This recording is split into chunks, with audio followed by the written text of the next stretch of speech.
Un multi-écran, pour moi, c'est Times Square. Times Square, c'est-à-dire une folie de pixels, de tout format, de toute couleur, de toute taille.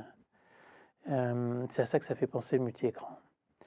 Ensuite, j'ai eu la chance d'aller récemment au CES, la grande messe de Las Vegas, la grande messe de l'électronique grand public. Et ce qu'on voit, en tout cas moi, ce à quoi je me suis intéressé, c'est bien sûr les télévisions. Alors là, c'est Times Square sous crack, quoi. C'est de la folie, c'est des écrans absolument partout, de toute taille, avec une qualité et un plaisir de vision.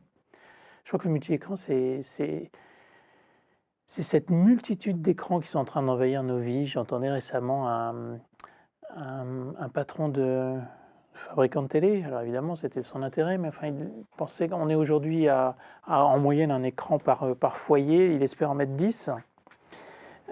Ça c'est pour les écrans de taille moyenne, c'est sans compter les smartphones ou les tablettes. On est dans une culture de l'écran, c'est incontestable, c'est une nouvelle période après celle de l'écrit. C'est aussi une découverte pour beaucoup de gens. Ce sont des nouvelles écritures, ce sont des nouvelles narrations pour ceux qui doivent produire des contenus comme les médias traditionnels, les professionnels de l'entertainment. Quoi d'autre? Le multi-écran, c'est plus de consommation de médias pour nous. Les producteurs, les diffuseurs, les broadcasters. Ça se voit d'ailleurs dans des études qu'on a vues récemment qui viennent des États-Unis où finalement la consommation, malgré Internet, malgré d'autres formes de... enfin, vous me direz, Internet, c'est sur un écran, mais malgré d'autres formes, la consommation d'écrans classiques, traditionnels, de télévision notamment, est plutôt en hausse.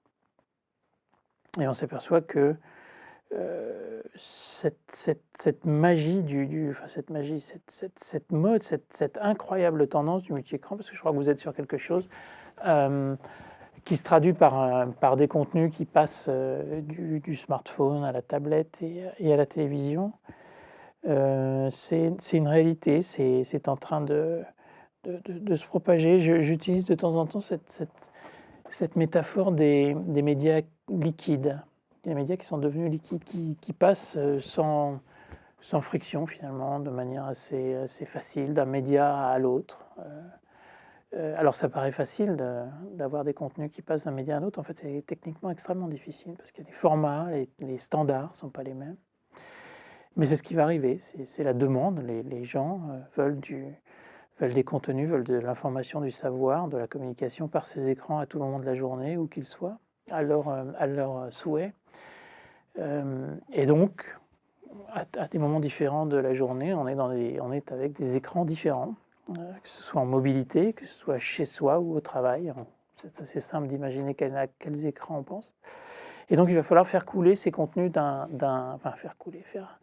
faire se propager ces contenus d'un écran à l'autre. Voilà pourquoi on parle de médias liquides. Médias liquides aussi parce que de moins en moins de gens ne downloadent, en fait, ne téléchargent. Les consommations, elles sont de plus en plus en streaming, que ce soit sur votre smartphone, sur la tablette, sur l'ordi. Et donc on n'a pas besoin de posséder ces contenus. On peut les avoir, on peut les consommer en streaming, en accès.